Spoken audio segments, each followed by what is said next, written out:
Mais je ne commence pas à prêcher, là. Je fais juste des salutations. Comme je disais, je remercie beaucoup le couple pastoral et le comité de m'avoir permis de pouvoir vous apporter la parole, parce que c'est une responsabilité de prêcher l'Évangile.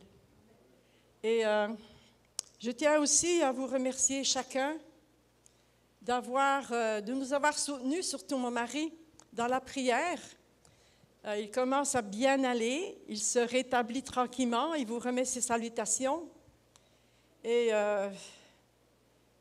bientôt, dans quelque temps, on pourra venir ensemble vous visiter. Alléluia, Jésus. Je vais mettre mon micro.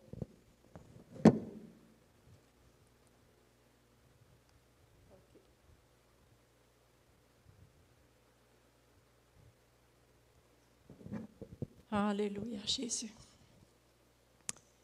Combien c'est merveilleux de savoir que Dieu est le Dieu d'aujourd'hui. Combien c'est merveilleux de savoir que Dieu est le Dieu du maintenant, du tout à coup, du soudain. Vous savez, Dieu n'a pas permis qu'on puisse avoir sa parole, la Bible, juste pour la lire. Mais ce que Dieu s'attend de nous, c'est que oui, on la lise, mais surtout qu'on la vive. Et ça, c'est quelque chose de fantastique, de vivre la parole. Wow! La plus grande lumière, c'est lui. Gloire à Dieu. Dieu est merveilleux.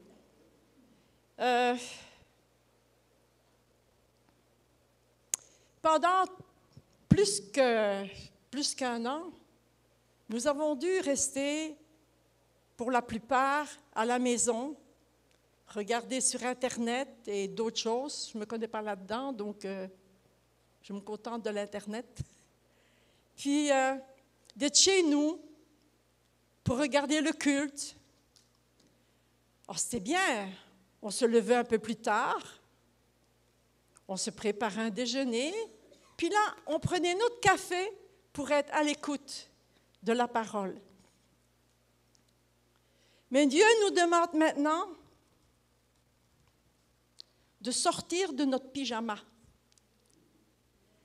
Et à nouveau de monter dans la maison de Dieu pour le rencontrer. Non pas qu'il n'est pas chez nous, mais il aime qu'on monte dans sa maison. Parce que sa maison est appelée une maison de prière.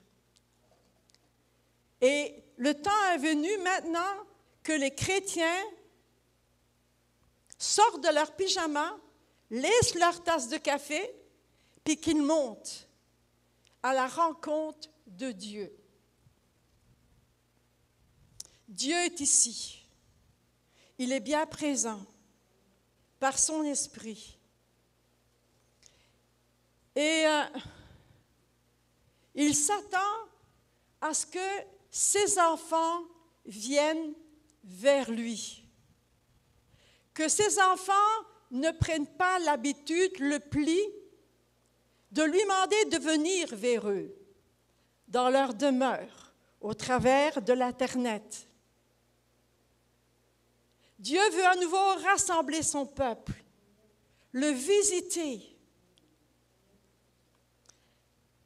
Avant tout, ce qui se produit au niveau mondial, c'est-à-dire les catastrophes, les cataclysmes causés par, vous savez, des inondations, des incendies, des famines qui viennent de plus en plus, des maladies infectieuses mortelles qu'on appelle dans la Bible la peste, des tremblements de terre, des guerres, des bruits de guerre, des volcans qui se réveillent et que les gens ne savaient même pas que c'était des volcans. Tout d'un coup, la grande colline, la montagne s'est mise à fumer. Ils ne savaient pas que c'était un volcan, et ce volcan, qui n'ont jamais eu, qui ne se souviennent même pas, les parents, les grands-parents, qui a eu une éruption, se réveille. Avant tout, toutes ces choses qui se produisent au niveau mondial, ce que l'Église a besoin, c'est d'une vision pour notre temps. Car tout cela sème la désolation, la peur, l'insécurité.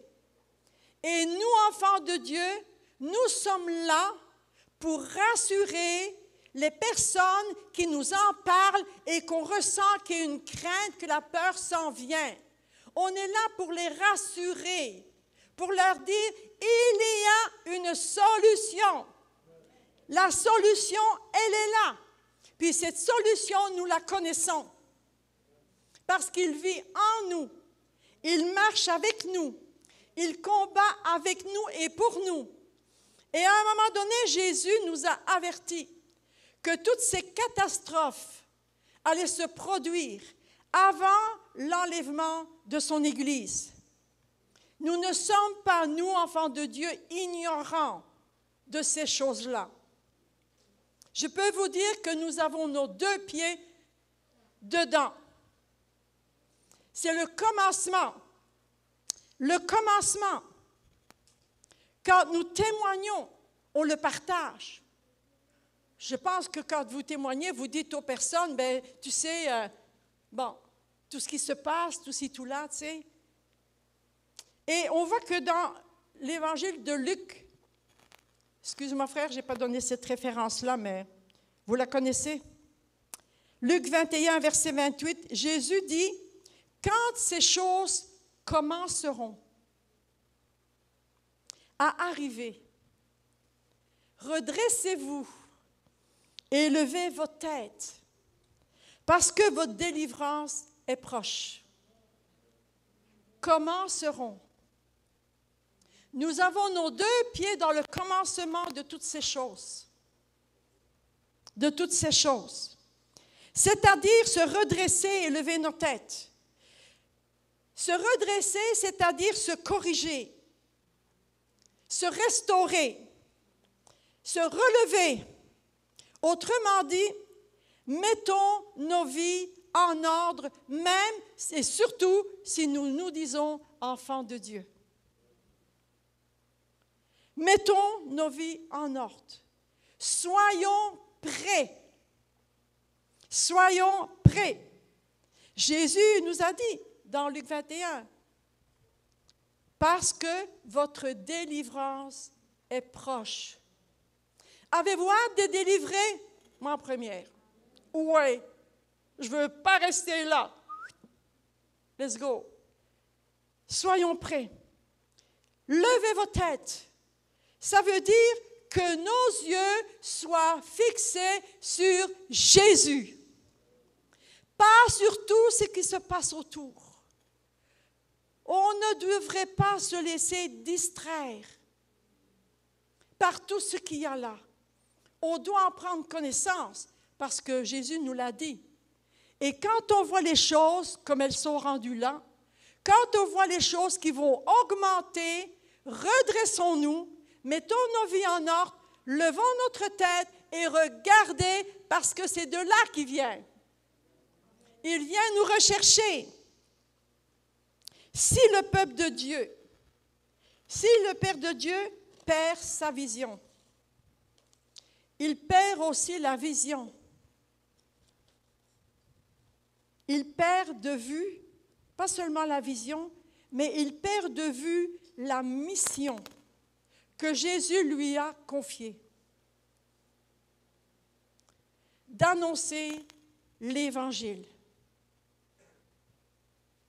Ça me surprend toujours, puis ça me dépasse même, de voir combien peu témoignent encore dans les rues, dans les parcs. Combien peu se trouve à l'entrée ou à la sortie, tout dépendant si on rentre, une table avec des pamphlets. qu'on peut distribuer, des petits évangiles de Jean qu'on peut donner. Quand à un moment donné, on a demandé, est-ce qu'on va faire quelque part, là?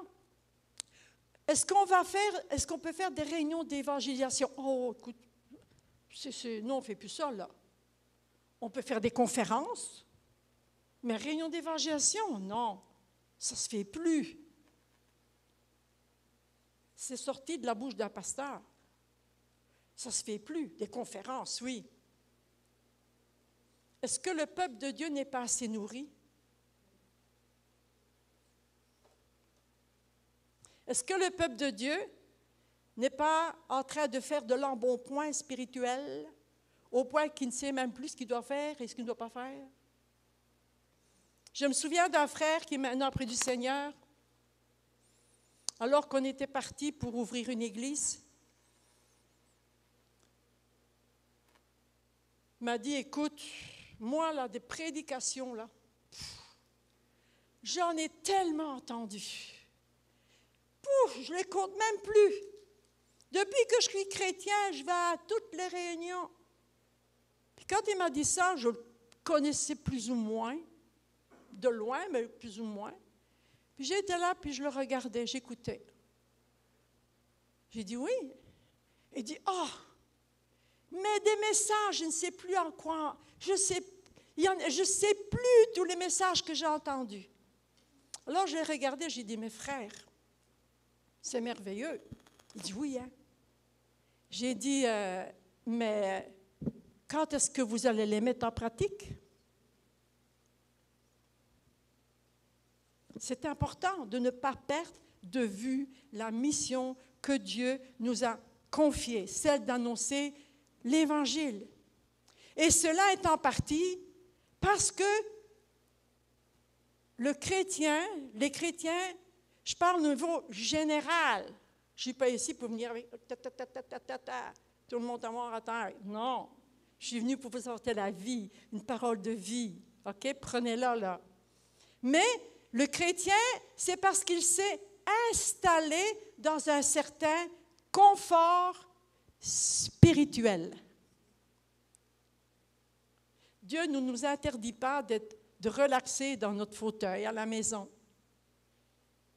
Mais refusez de vous installer dans un confort spirituel. On a un exemple, l'église de Laodicée.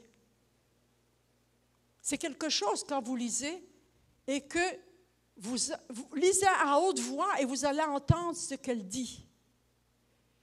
L'église de Laodicée déclare, n'a même pas de réserve, si je vais dire, parce qu'elle montre clairement que l'église de Laodicée est un type d'une église qui est satisfaite. Elle est comblée. Comblée. Elle a tout. Éducation chrétienne, réunion de jeunesse, culte, réunion de prière, même petit qui jeûne. Tout est là. Bon lieu, peut-être des lumières, certains mettent la boucane. Chacun a son goût. Hein? Mais c'est le type de l'Église qui est comblé. Au point que ça ne la dérange pas de dire « Je suis riche. Je n'ai besoin de rien. » Wow! Moi, je peux vous dire, j'ai besoin de beaucoup. J'ai besoin de beaucoup. Dans le confort, on ne désire pas être dérangé. On ne veut pas être dérangé. On est tellement bien. Tu sais, tu es chez vous, dans le fauteuil, ton café, tu t'es allongé, puis on sonne à ta porte. Oh, que c'est cette affaire-là? Qu'est-ce que c'est cette affaire-là? Tu relaxes. Le téléphone sonne. Tu prends le téléphone. Encore, qui c'est qui m'appelle? Bon, ça. Tu prends le téléphone. Oui, bonjour madame, bonjour monsieur. Je suis une astrologue. Je vous téléphone pour dire votre avenir. Oh, j'aime ça. J'aime ça. Mon mari rit tout le temps. Il me dit, ça y est, lave la partie. J'ai dit, ah oui? Vous connaissez mon avenir? Il dit, oui, je peux vous le dire. J'ai dit, est-ce que vous connaissez le vôtre? Ben, oui, mais si tu veux dire le mien, je veux au moins être sûr que tu connais le tien. Ah ben, parce que moi, je le connais. Ah oui? Ah, vous êtes astrologue aussi? Non. Je suis un enfant de Dieu. Et je lis la parole. Et mon Dieu me dit où est-ce que je vais et ceux qui ne le suivent pas, où est-ce qu'ils vont. Puis vous, madame, est-ce que vous suivez? Je ne pense pas que vous le suivez. Hein? On n'a pas le même Dieu. Puis là, je commence à y témoigner. Mon mari sue, il transpire. Mais il y en a une, à un moment donné, elle dit, oui, mais je suis quand même, ouais, je suis croyante. J'ai dit, t'es croyante? Elle dit, oui, mais je fais ça pour gagner ma vie. J'ai dit, écoute, là, est-ce que tu ne crois pas que Dieu peut te donner un meilleur travail que ce que tu fais là? Tu dis que tu es croyante. Tu crois en Dieu, mais tu sers le diable. Ça ne marche pas, là. J'ai dit, écoute, je vais prier pour toi pour que tu trouves un autre job. Sors de là, puis trouve d'autres choses. Tu as besoin d'être sauvé. J'ai dit, il faut te repentir. Parce que tu racontes toutes sortes d'affaires que, hein, entre nous, on sait que ce n'est pas vrai. Hein? Oui, mais il faut gagner ma vie, oui. Tu as beau gagner ta vie, mais si tu perds ton âme,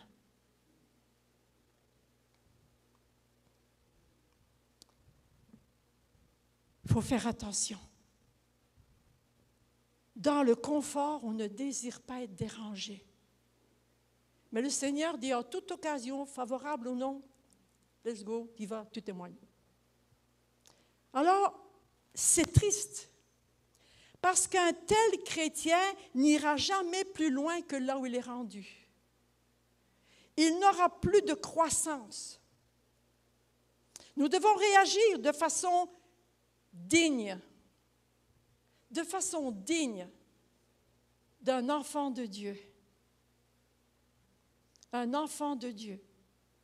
On doit honorer notre Dieu.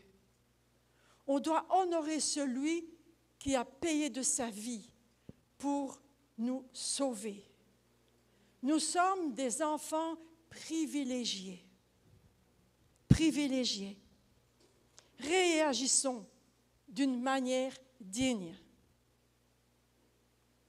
Je me rappelle, il y a bien longtemps, quand Dieu m'a appelé à tout laisser puis partir, j'avais vraiment une crainte de maman.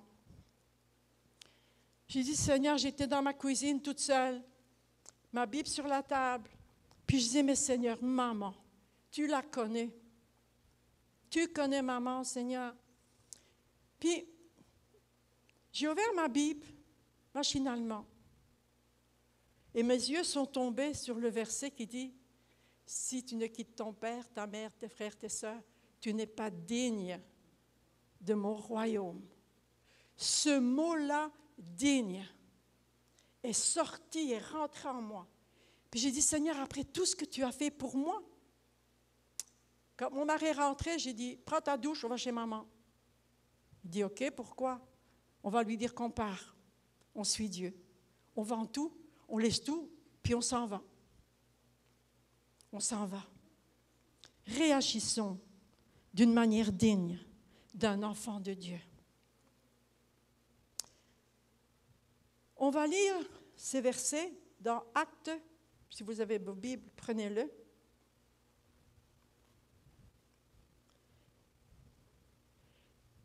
Acte. Bon, ça, hop, ma page. Ça s'envole. Acte 10, versets 1 à 24. C'est une longue lecture, mais c'est nécessaire pour que vous soyez dans le contexte. On y va? Verset 1. Il y avait à Césarée un homme nommé Corneille, centenier de la corde dite italienne. Cet homme était pieux, craignant Dieu. Avec toute sa maison, il faisait beaucoup d'aumônes au peuple et priait Dieu continuellement. Vers la 9e heure du jour, il vit clairement dans une vision un ange de Dieu qui entrait chez lui et lui dit « Corneille ». Les regards fixés sur lui, il saisit d'effroi. Il répondit, « Qu'est-ce, Seigneur? » Et l'ange lui dit, « Tes prières et tes aumônes sont montées devant Dieu, et il s'en est souvenu. Envoie maintenant des hommes à Joppé et fais... » À Joppé, j'ai perdu ma page, ma ligne, j'ai été distraite. Envoie maintenant des hommes à Joppé et fais venir Simon, surnommé Pierre. Il est logé chez un certain Simon, corroyeur, dont la maison est près de la mer. Dès que l'ange lui avait parlé, il fut parti. Corneille appela 2 de ses serviteurs et un soldat pieux d'entre ceux qui étaient attachés à sa personne. Et après leur avoir tout raconté, il les envoya à Joppé.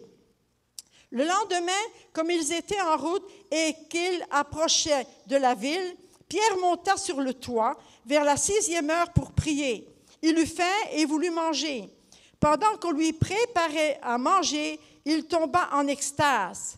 Il vit le ciel ouvert et un objet semblable à une grande nappe attachée par des coins qui descendait et s'abattait vers la terre.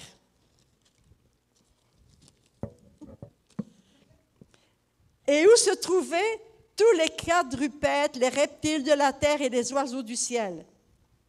Et une voix lui dit, « Lève-toi, Pierre, tue et mange. » Mais Pierre répondit, « Non, Seigneur, car je n'ai jamais rien mangé de souillé ni d'impur. » Et pour la 2e fois, la voix se fit encore entendre à lui. « Ce que Dieu a déclaré pur, ne le regarde pas comme souillé. » Cela arriva jusqu'à 3 fois.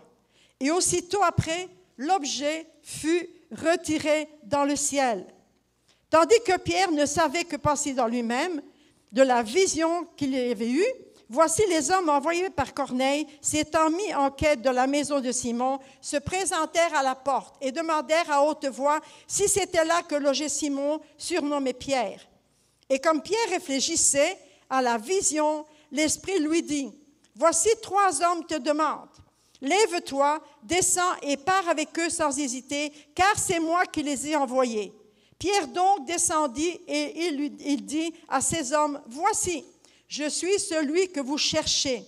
Quel est le motif qui vous amène? » Ils répondirent, « Corneille, centenier, homme juste et craignant Dieu, et de qui toute la maison des Juifs rend un bon témoignage, a été divinement averti par le Saint-Ange de te faire venir dans sa maison et d'entendre tes paroles. » Pierre donc les fit entrer, les logea. Le lendemain, il se leva et partit avec eux. Quelques-uns des frères de Joppé l'accompagnèrent. Ils arrivèrent à Césarée le jour suivant. Corneille les attendait et avait invité ses parents et amis. On va arrêter là. On ira plus loin après. Dieu a dérangé Pierre.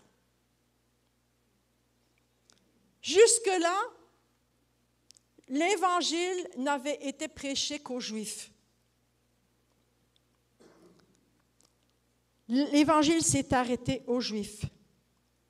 La conversion et le baptême du Saint-Esprit n'avaient pas enlevé les préjugés des apôtres. Sans le savoir, ils étaient captifs. Ils étaient captifs. Mais Dieu veille toujours. Mais Dieu veille, car il n'oublie personne. Et nous le voyons préparer Pierre. Dieu est en train de préparer Pierre afin d'aller vers les nations. Et pour cela, Dieu va le bousculer. Il va le bousculer. Il va l'ébranler.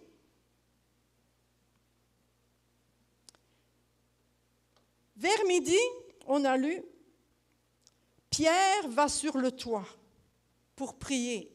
C'est bon, hein? Il se met à l'écart. Il va à l'écart. Il veut être tranquille. Il ne veut pas être dérangé. Il veut pouvoir être en communion intime avec Dieu. Il va sur le toit. Et voilà que tout d'un coup, il a faim. Chose normale. Tu sais, ça m'arrive aussi, sûrement à vous aussi. On a faim. Alors qu'on est en train de lui préparer un bon repas, voilà que Dieu vient vers lui et lui en sert un tout à fait inattendu. Dieu lui sert un repas que Pierre ne s'attendait pas. Dans la vision, il voit tous ces animaux impurs. Parfois, nous aussi, il est possible que Dieu vienne vers nous alors qu'on ne s'en attend pas et qu'il nous met quelque chose à cœur. Dieu nous met quelque chose à cœur. On ne s'en attendait pas, puis bing, Dieu nous met quelque chose dans notre cœur. Mais voilà, Seigneur, c'est beau, là. C'est merveilleux. Mais j'avais prévu autre chose. Je dois aller faire mon épicerie.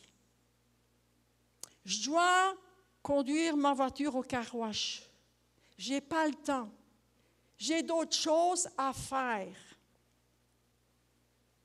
Vous savez, nous pouvons avoir des bons désirs, vraiment des bons désirs, sans pour autant être disponibles. Et il arrive que Dieu nous demande de faire quelque chose au moment où ça paraît impossible. Ça paraît impossible. Oh, on veut servir Dieu. Il y en a combien qui veulent servir Dieu? Il y en a combien qui veulent prêcher? Combien qui veulent devenir des grands évangéliques? Ils voient des grands... Oh, j'ai des grands... Combien sont venus vers moi dans nos églises qu'on a eues un peu partout? Puis nous dire, oh, j'ai un grand ministère d'évangéliste. Un jour, un chrétien est venu, un chrétien de plusieurs années.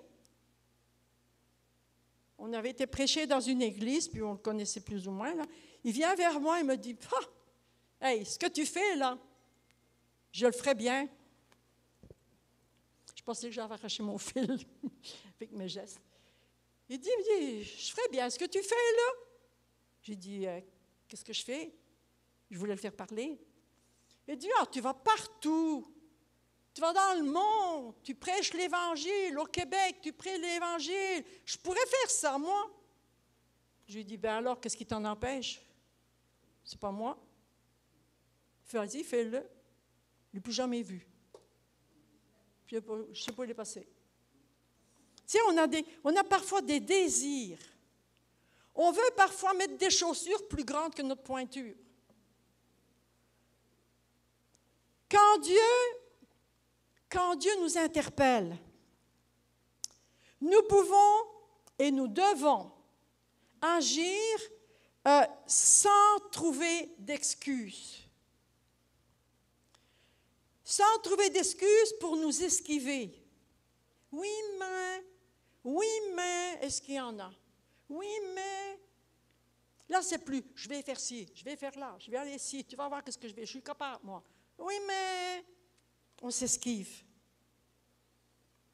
Nous devons pouvoir agir quand le Seigneur nous demande quelque chose, de le faire. On était ici, bien sûr, au Québec, dans la région de Canton de l'Est, en Estrie, par là.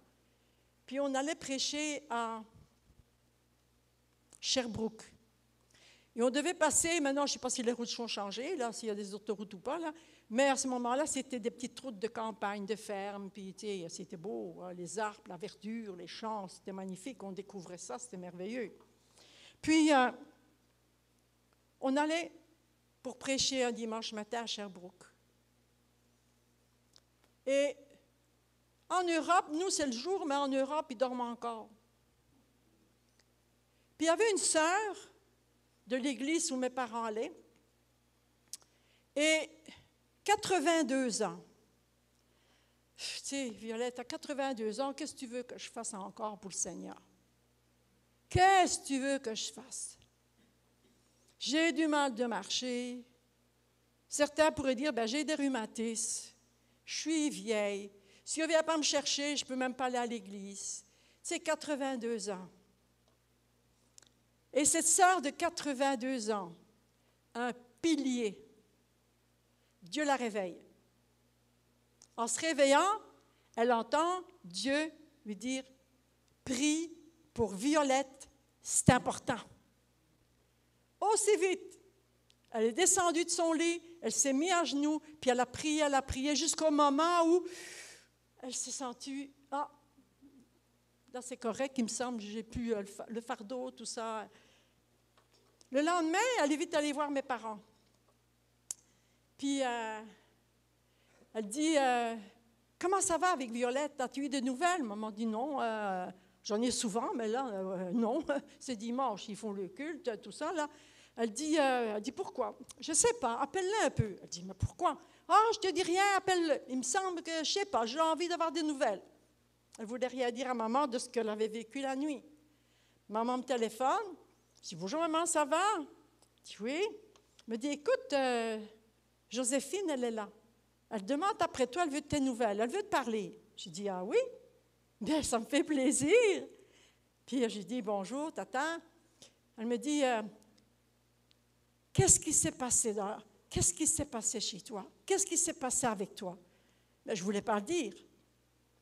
Parce que quand je suis partie pour servir Dieu, j'ai dit, Seigneur, je ne dirai que les bonnes choses à mes parents. Mes combats, mes luttes, ce sera entre nous deux. Parce que je ne voulais pas qu'elle ait un chagrin. Donc, je dis, pourquoi? Elle dit, dis-moi la vérité. Cette nuit, Dieu m'a réveillée puis il m'a dit, c'est urgent, prie pour elle. J'ai dit, eh bien, Joséphine, je te remercie beaucoup d'avoir obéi.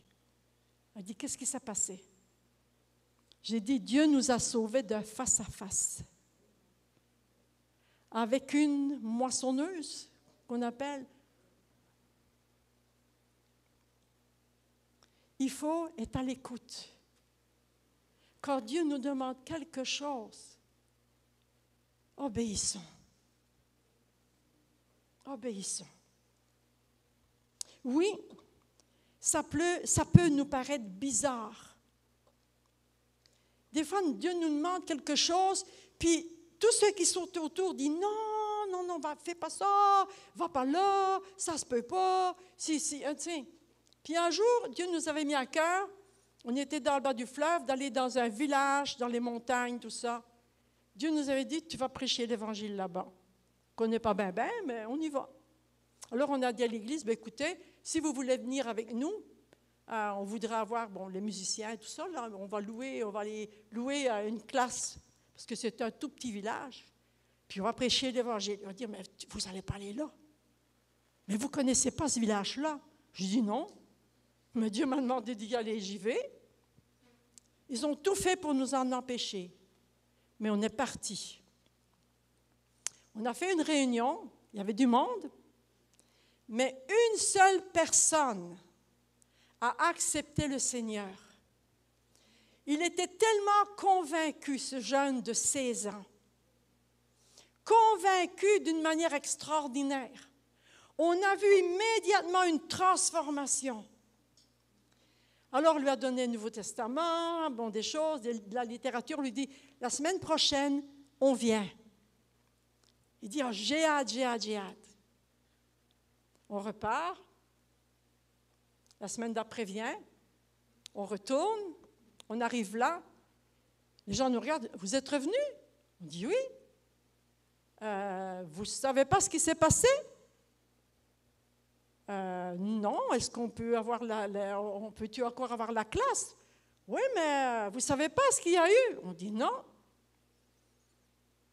Il nous dit, mais vous savez, le jeune là, de 16 ans là, qui a accepté le Seigneur là, le soir, là.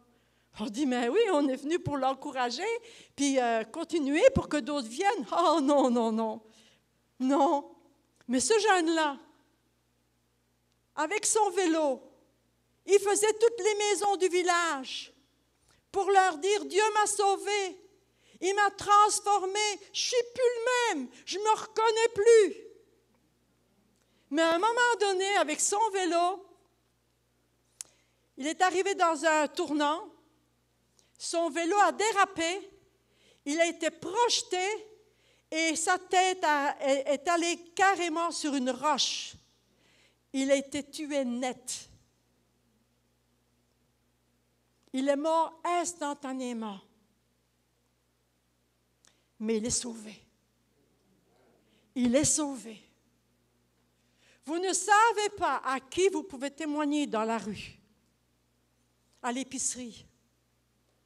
Quand je vais faire mon épicerie, puis que Dieu me fait tourner ou regarder quelqu'un, bon, ça arrive, tu fais l'épicerie, tu regardes quelqu'un, puis mon regard retourne. C'est comme si Dieu prend ma tête, tu vois, je le regarde, je dis, mais elle va dire, cet homme-là, il va se dire, qu'est-ce qu'elle va me regarder, cette femme-là, tu sais.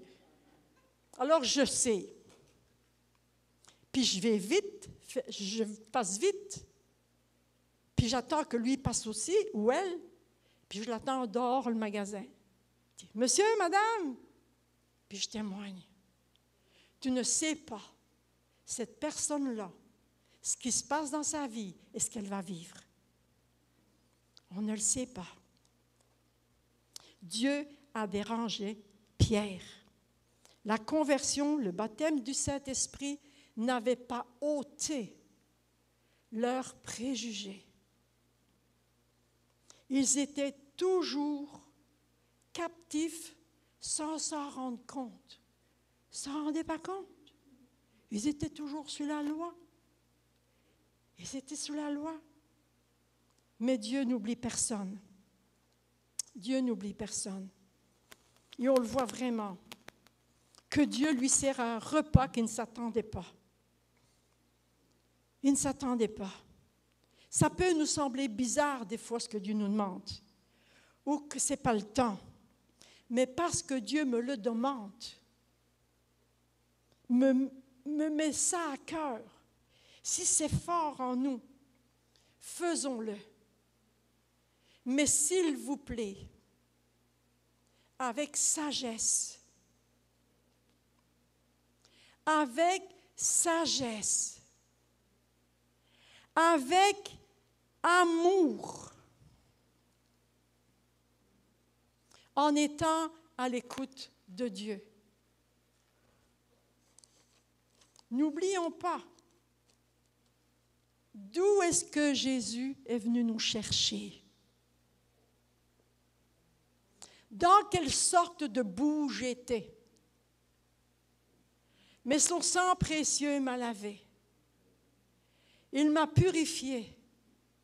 Et je suis encore comme vous en transformation. En transformation. Pourquoi faut-il toujours que ce soit selon ma compréhension? Pourquoi que ce soit toujours quand c'est le moment pour moi le plus favorable?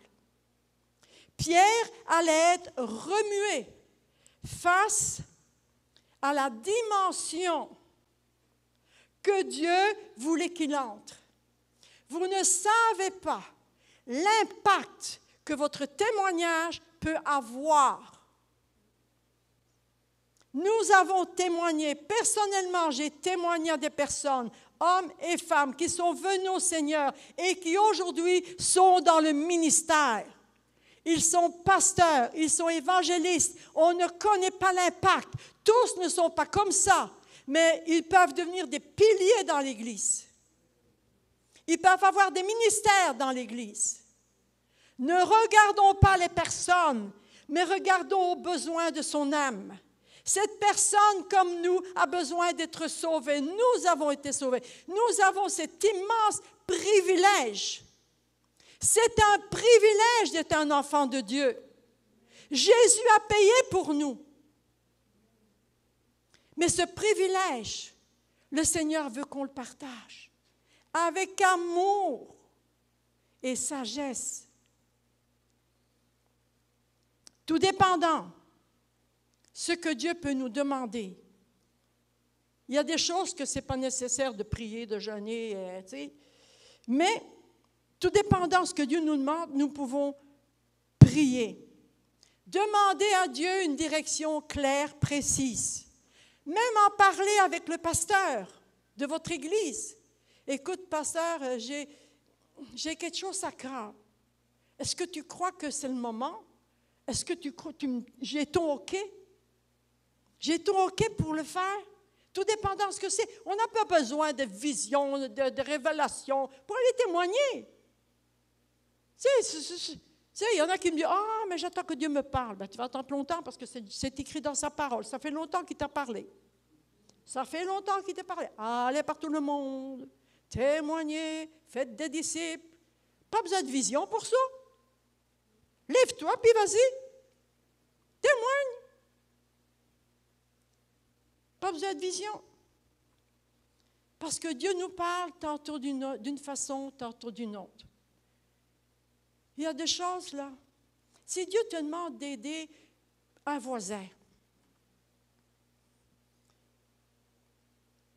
pour les femmes, vous avez fait un beau potage. Un beau potage. Puis quelqu'un à côté de toi, là, tu en as fait, tu dis, bon, il va m'en rester, ben, je vais le congeler, on le mangera plus tard. Pourquoi pas en prendre un peu? Ding dong! Bonjour madame, j'ai fait un potage. En disant son nom si vous le connaissez. Tiens, je t'ai apporté ça. Il y a 1001 manières de pouvoir témoigner. Mais voilà le repas préparé pour Pierre par Dieu descend du ciel. En voyant cette vision, Pierre a dû sûrement sentir au-dedans de lui-même qu'une chose importante allait arriver. Imaginez, Dieu qui a donné toutes les lois, les commandements, vient vers Pierre et lui dit, Pierre, mange des animaux impurs. Wow, ça c'est pas Dieu. Non, c'est pas lui. Non, ça se peut pas. Ça se peut pas.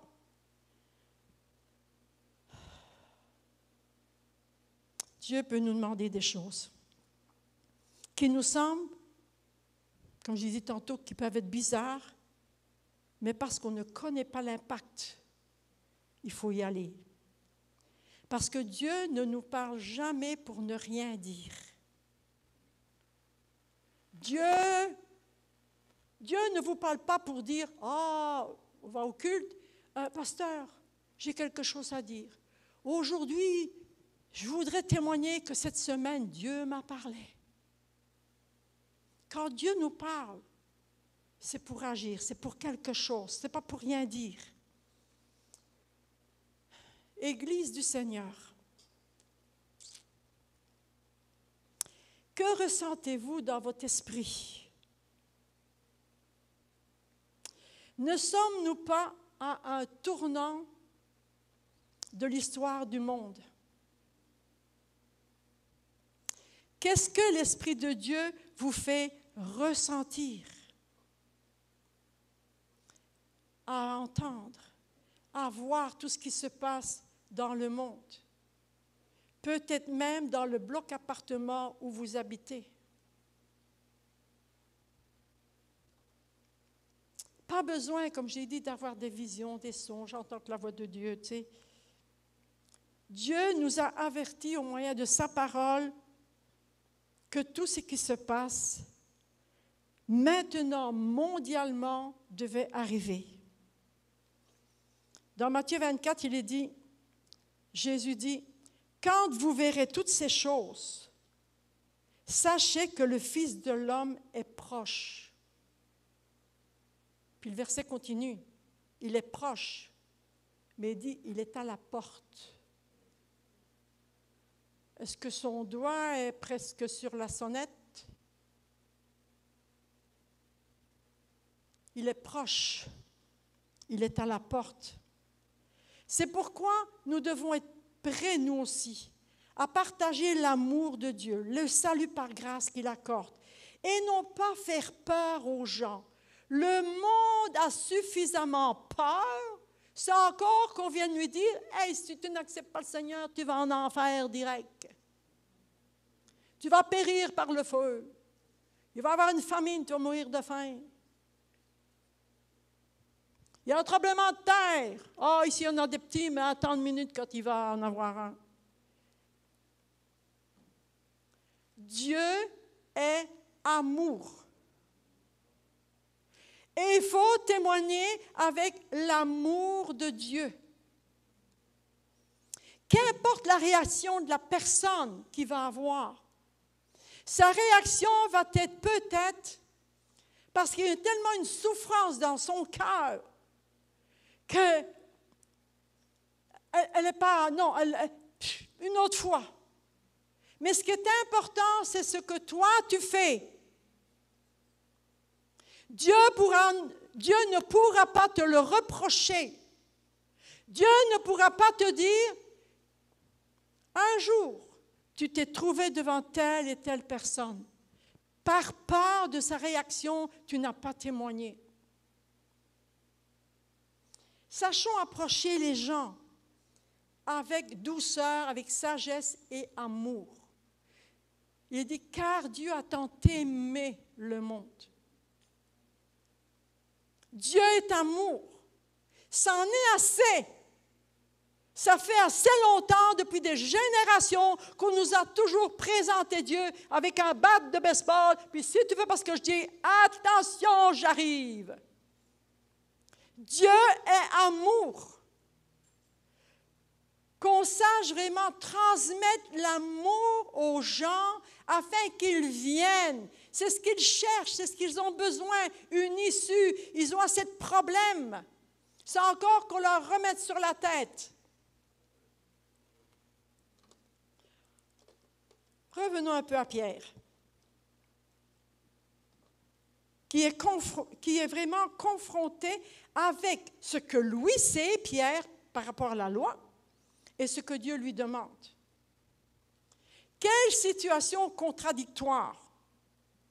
Selon la loi alimentaire de Lévitique 11, il ne peut pas faire ce que Dieu lui demande. Il doit dire, mais Seigneur, c'est toi qui as mis la loi, je l'observe. Pierre savait qu'il ne pouvait pas mentir à Dieu. Donc s'il dit ça, c'est parce qu'il le faisait. Il était consacré, il était soumis à Dieu. Il observait les commandements, les lois de Dieu, même la loi alimentaire. Je n'ai jamais fait ça. Mais est-ce que Dieu ne peut pas changer les lois que lui-même a établies?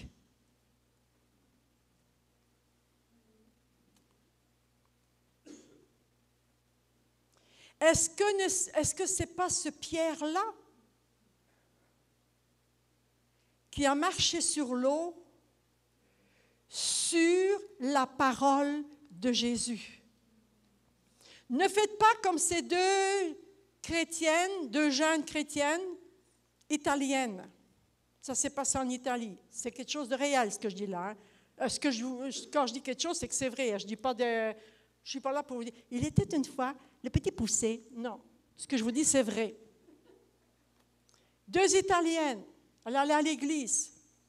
Puis à un moment donné, le pasteur prêche sur ça. Pierre a marché sur l'eau. Puis ils ont dit, on peut marcher, nous aussi. Elles sont noyées. Elles l'ont dit, on va marcher sur l'eau, nous autres. Je dis, écoute, Pierre l'a fait, on va le faire. On va y aller, on va marcher sur l'eau. Elles se sont noyées. Ne faites rien sur votre envie, sur vos désirs, mais agissez sur la parole de Dieu, sur la parole de Jésus. On voit qu'une voix dit à Pierre, « Lève-toi, tu manges. » Au verset 13. « Lève-toi », c'était, Dieu voulait que Pierre pose un geste d'obéissance. Tu. Dieu voulait que Pierre fasse une action par la foi. Mange. Mange, c'était l'ensemble de ces gestes qui va lui donner de participer à la réalisation de la promesse de Dieu d'aller vers les nations. Pierre ne voyait rien. Puis nous aussi, des fois, on ne va pas plus loin que le bout de notre nez. On ne voit pas plus loin, on ne voit pas le plan de Dieu, on ne comprend pas. Mais pourquoi, Seigneur? Regardez au Seigneur, il a un plan.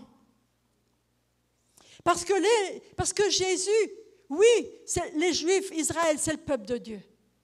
Mais Jésus était venu aussi pour sauver le monde. Car Dieu a tant aimé le monde.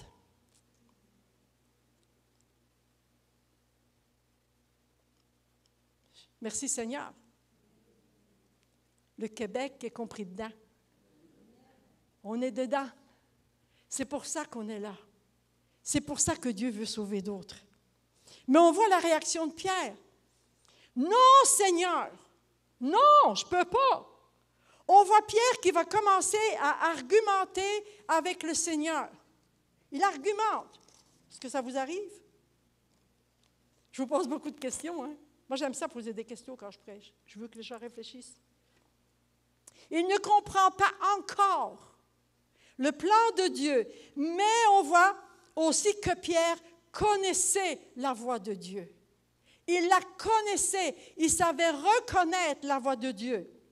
Les temps d'intimité qu'il avait dans la prière lui permettaient de reconnaître la voix de son Dieu.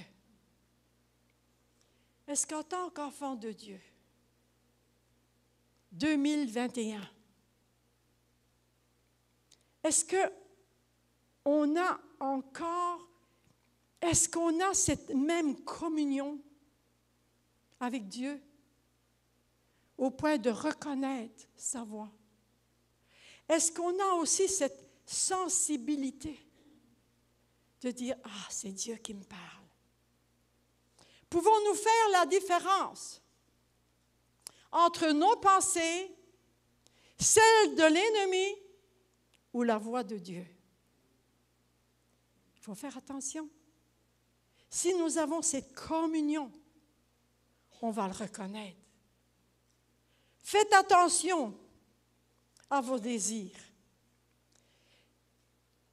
Quand je donnais des cours sur l'évangélisation, je disais toujours à ceux qui étaient là, n'allez jamais pêcher un poisson plus gros que le tien. Est-ce qu'il y en a qui vont à la pêche? Oui? Oh, oui. Vous avez pêché un poisson comme ça, mais quand vous en parlez à vos amis,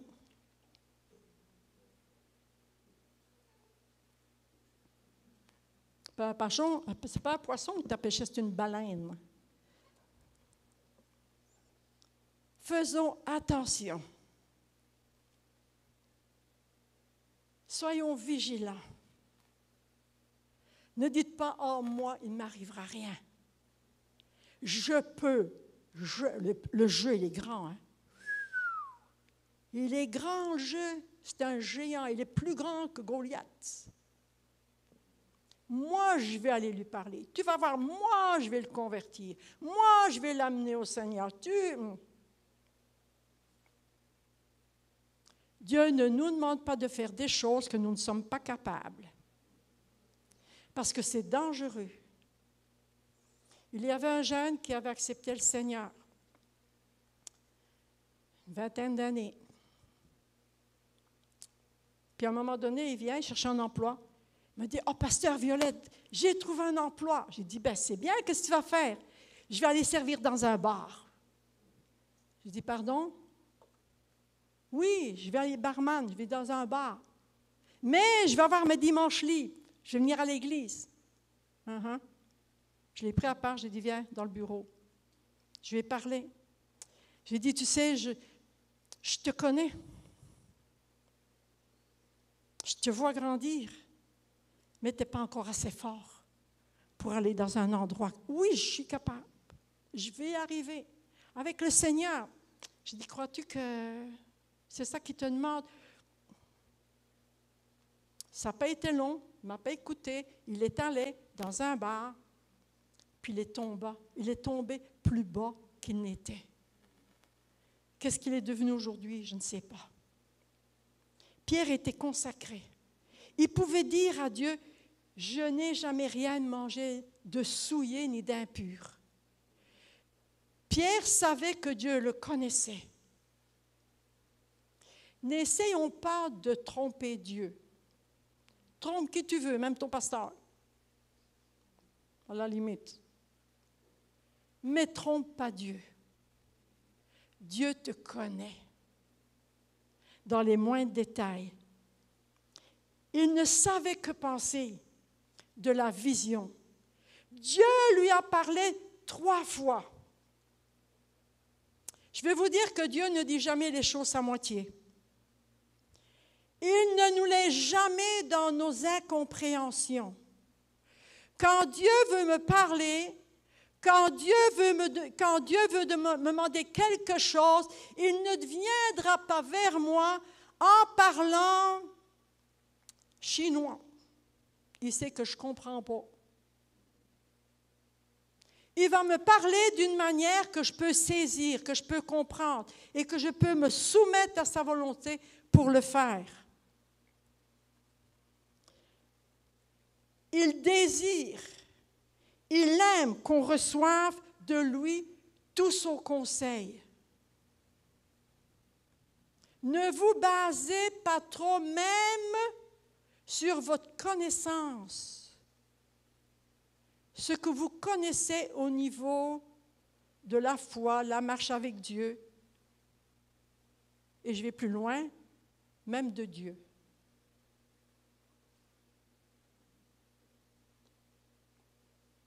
Il aime à ce qu'on reçoive son conseil, ses directives. Il aime ça. Et on voit qu'au moment où Pierre se demande ce que Dieu désire de lui, mais Seigneur, non, je ne peux pas, mais tu as sûrement un plan quelque part. Pourquoi tu me demandes de faire quelque chose que toi, tu as dit qu'on ne pouvait pas faire? Il voulait comprendre le désir de Dieu pour lui. Mais à ce moment-là, les messagers que Corneille avait envoyés se présentent à la porte. Le chronomètre de Dieu fonctionne à la perfection.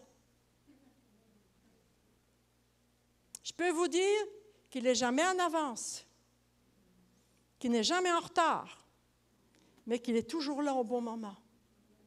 Toujours. Dieu a préparé le terrain. Il cherche qui pourra envoyer. Il amène à l'endroit au temps propice et il ouvre la porte. C'est pourquoi on doit être disponible pour Dieu pour parler de lui. Dieu a vu Corneille. On l'a lu. Verset 2, 10-2. Dieu a vu Corneille. Dieu connaissait ses actions. Il s'est souvenu de lui. Au verset 4. Le Seigneur n'oublie rien ni personne. Le temps était venu pour que l'Évangile pénètre en Europe et dans le monde entier, jusqu'à nous. Jusqu'à nous.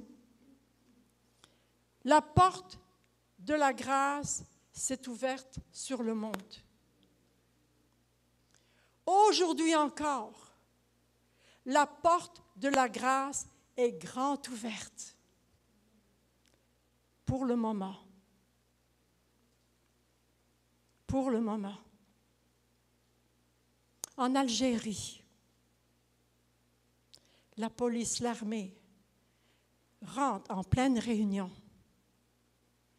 prend le pasteur, les chrétiens, ils les mettent en prison. En Algérie. En France, le gouvernement devait élire des préfets, ce qu'ils appellent des préfets, dans des arrondissements. Et c'est les préfets qui vont faire la loi dans les arrondissements. En France, ils sentent que la pression est là, que la pression vient, où ils auront des difficultés pour prêcher l'Évangile. Ce que je vous dis là, c'est un frère qu'on connaît, puis qui est droit, qui prêche la parole, il n'a pas peur, les mots, il les dit. Mais il sait qu'il viendra un temps où ils auront des difficultés pour prêcher l'Évangile. Oui. Dieu connaissait Corneille. À l'écoute de la parole, les cœurs de ceux qui étaient chez Corneille, c'était des personnes qui étaient venues avec une faim, une soif, ils voulaient entendre. Quand vous venez à l'église, est-ce que vous venez avec une faim, une soif de ce que Dieu vous parle, de ce que Dieu vous dise quelque chose de nouveau, vous rafraîchisse par son esprit?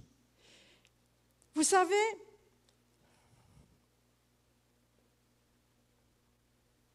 on vient à l'église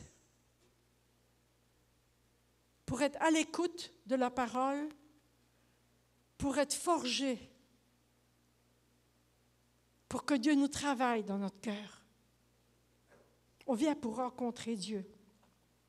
Et ces personnes avaient tellement soif. Corneille a parlé et témoigné. Il n'était même pas chrétien, c'était un centenier. Il témoignait. Puis il a amené sa famille, il a amené des amis, des connaissances. Mais ils étaient là. La façon que Corneille leur avait parlé, ça leur avait donné soif, une curiosité. Sachons déclencher la curiosité dans le cœur de quelqu'un, afin qu'il soit attiré. Et ils sont là, ils écoutent. Nous, on pourrait dire qu'ils étaient pendus aux lèvres de Pierre. Il n'y en a pas un qui bougeait. C'est à peine s'ils devaient respirer. Ils étaient là, puis ils regardaient Pierre, ils écoutaient, ils prenaient tout ce que Pierre disait.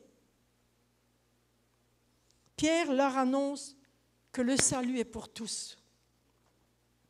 Mais ils étaient tellement réceptifs, ils recevaient tellement pleinement la parole qu'une interruption divine, inattendue, s'est fait entendre, s'est produit. Une intervention divine. Dieu répond toujours, et je termine avec ça. Soyez rassurés, vous mangerez votre poulet.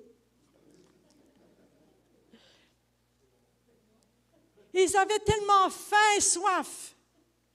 Ils étaient là, ils mangeaient, excusez le terme, ils mangeaient les paroles de Pierre. Qu'une intervention divine inattendue s'est produite. Dieu a envoyé le Saint-Esprit. Et on voit au verset 10-44 qui dit, « Le Saint-Esprit descendit sur tous ceux qui écoutaient la parole. » Quand on est à l'écoute de la parole, Dieu nous bénit. Parce que sa parole est déjà bénie. Parfois, on dit, Seigneur, bénis ta parole. Elle l'est déjà. Ça nous fait du bien. Seigneur, bénis ta parole. En aucun. Mais la parole est bénie déjà. Mais ils étaient là tellement avec une faim, une soif.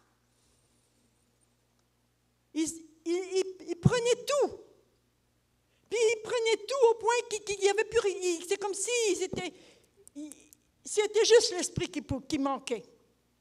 C'était juste le Saint-Esprit qui manquait. Et Dieu voit leur cœur. Et Dieu aime quand ses enfants ont faim et soif de lui. Dieu ne fait jamais attendre, qui est le contraire de nous-mêmes. Parfois, Dieu est là. Quand est-ce qu'il va venir dans ma présence? Je veux tellement le bénir. Je veux tellement lui permettent de rentrer dans mon intimité, dans une dimension qu'il ne connaît pas encore. C'est là, c'est prêt. Il n'a qu'à venir. Je l'attends. Ah, oui, je dois lire ma Bible, mais j'ai mon ménage, j'ai l'épicerie, j'ai les enfants, j'ai mon mari qui avait du travail. On a toujours de quoi. Mais ces gens avaient faim et soif. Quand on a faim et soif de Dieu, il vient nous combler. Il vient nous rassasier.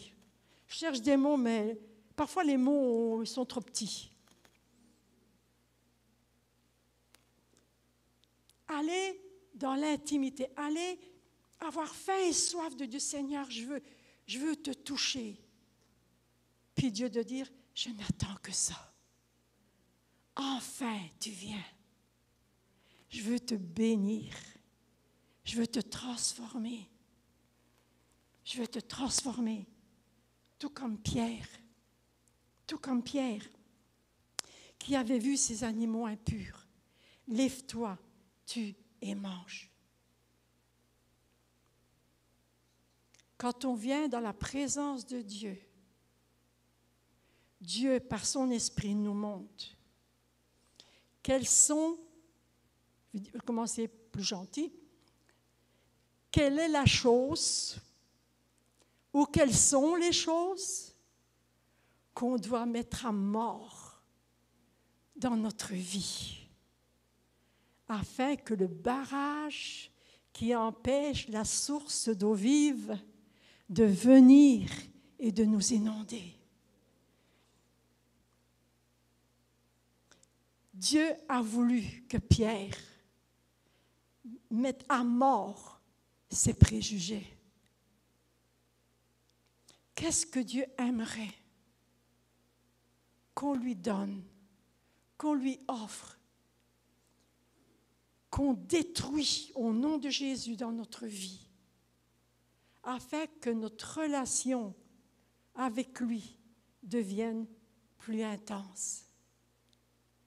Nous sommes tous en transformation. Est-ce que nous pouvons lui dire, Seigneur, des fois, on est coincé quand on veut dire des choses comme ça, on devient coincé.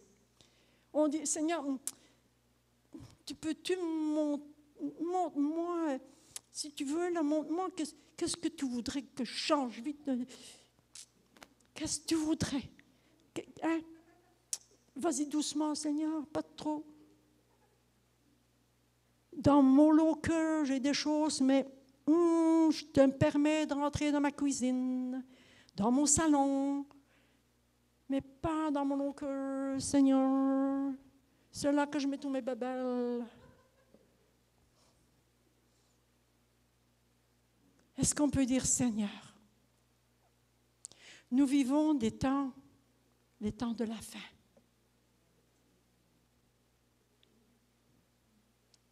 Est-ce qu'on veut vraiment être avec Dieu pour l'éternité?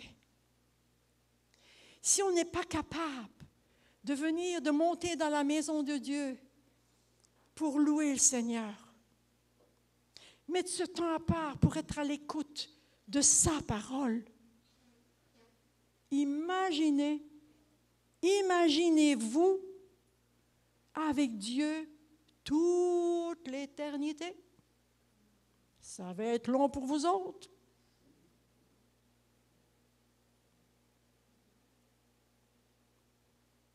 Avoir faim et soif de Dieu.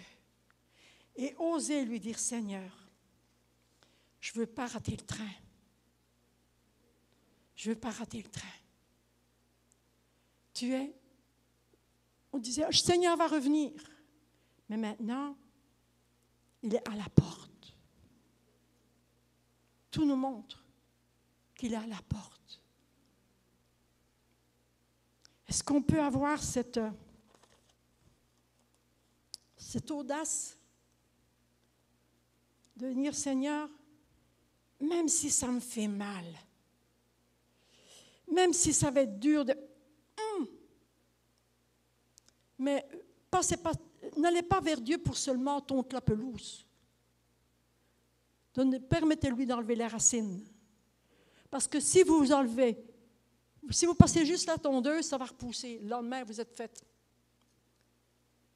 Permettez à Dieu d'agir par son Saint-Esprit en profondeur. Seigneur, oui, ça fait mal, mais ça vaut la peine. La vie éternelle nous attend. La vie éternelle nous attend. Il n'y aura plus de pleurs, plus de guerre, plus de colère, plus de haine. Les gens tuent pour rien. Ça va être dangereux maintenant de regarder quelqu'un 2 fois. Tu risques d'avoir une balle. Quand tu conduis, fais attention, parce que s'il y en a qui te poussent, s'il y en a qui sont là, ils te poussent. Je me dis, mais d'où? Moi, c'est le code de la route. Si tu veux me doubler, d'où? Mais on ne sait pas. La violence au volant, ça existe.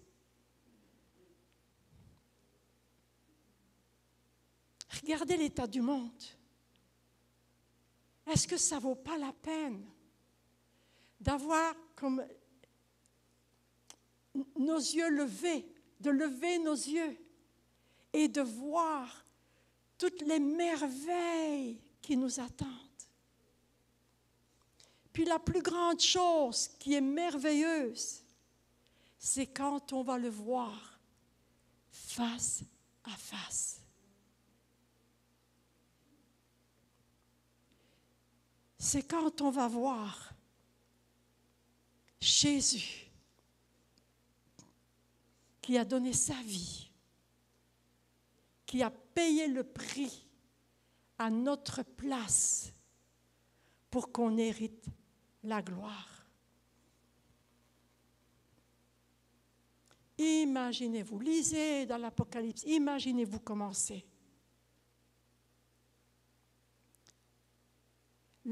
Juste tout ce qu'il y a, oui, les rues pavées d'or, on va avoir une maison, on va avoir une couronne, mais juste Jésus.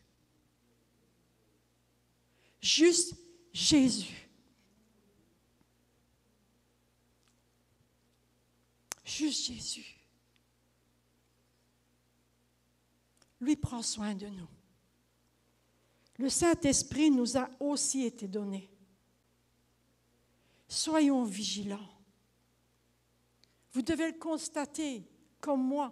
Vous êtes peut-être même dans cette situation-là que votre foi baisse, elle diminue. La vie est dure. C'est difficile. On a des luttes, des combats. Plus que jamais, l'ennemi fait rage. Il ne veut pas qu'on hérite la gloire. Pourtant, on l'aura quand même. Parce que Dieu est notre Dieu. Pas lui. Dehors. Let's go. Je ne t'appartiens pas. De pouvoir louer, adorer Dieu, chanter dans votre maison, au travers de vos difficultés. La louange fait tomber les murs, parce que Dieu est dans la louange. Persévérer. Nous sommes plus près maintenant que quand on a commencé. Jésus vient. Soyons vigilants. Faites attention à l'esprit de séduction qui se fait de plus en plus fort. De plus en plus fort. Parce qu'il fait encore jour. C'est encore possible. Frères et sœurs, nous avons besoin d'une vision renouvelée. Allons au pied du Seigneur. Apocalypse 3,18 dit « Achetez de moi de l'or éprouvé par le feu, afin que tu deviennes riche, et des vêtements blancs, afin que tu sois vêtu, et que la honte de ta nudité ne paraisse pas, et un collier pour oindre tes yeux, afin que tu vois. » Le collier, c'est de l'huile pure. Le Saint-Esprit, cette huile pure. Le Saint-Esprit. Saint-Esprit. C'est l'Esprit de Dieu qui est saint. Que Dieu puisse nous amener, moi aussi. Je ne m'oublie pas, ne vous inquiétez pas. Quand je me prêche à moi-même en premier. Je mange en premier. Ayons notre lampe remplie de l'huile du Saint-Esprit. Est-ce qu'on peut se lever devant le Seigneur? Alléluia, Jésus. Alléluia, Seigneur. Seigneur, je te remercie pour ta parole. Merci parce que quand tu nous parles, c'est parce que tu nous aimes. Merci pour ton amour pour chacun de nous. Apprends-nous, Seigneur, et donne-nous de t'aimer comme tu nous aimes. De nous abandonner dans tes mains. De pouvoir rechercher cette intimité avec toi. De nous préparer. De nous préparer. Jésus, tu es si grand, tu es si bon. Tu es si grand, tu es si bon, Seigneur. Alléluia, Jésus. Donne-nous, Seigneur, de lever notre tête, d'arrêter de regarder, même d'avoir des discussions vaines, de discuter sur des points qui, tu sais,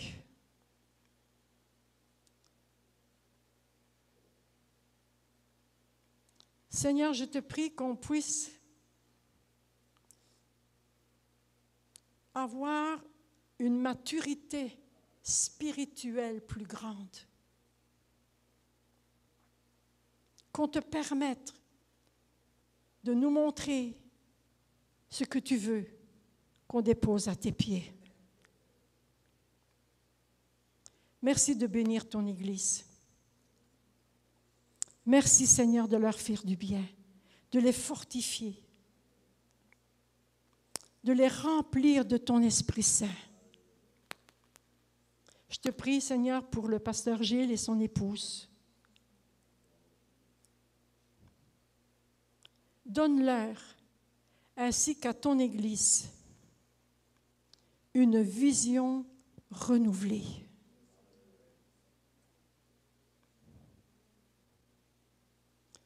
Que tout comme Corneille, sa famille et ses amis reçoivent de toi une nouvelle onction. Une onction qui est fraîche. Qu'il ravive en eux cette onction. Parce qu'on ne doit pas toujours attendre que la pomme tombe du pommier pour la ramasser. Tu es venu vers nous sur cette terre. Tu viens encore vers nous au travers de ta parole. Seigneur, que nous, on puisse aller vers toi pour recevoir, Seigneur, cette onction fraîche. L'Église a besoin. L'Église, c'est-à-dire chaque enfant de Dieu, a besoin d'être renouvelé, restauré. L'Église a besoin d'être bouillante, d'être remplie de toi. Merci de visiter, Seigneur, ton peuple. Bénis, Seigneur, nos frères et sœurs qui sont persécutés. Qu'ils gardent la foi. Parce que nous avons encore ce privilège de pouvoir avoir cette liberté. Que ton nom soit béni. Seigneur, on t'aime. Bénis ton peuple. Dans le précieux nom de Jésus, Père. Amen. Que Dieu vous bénisse.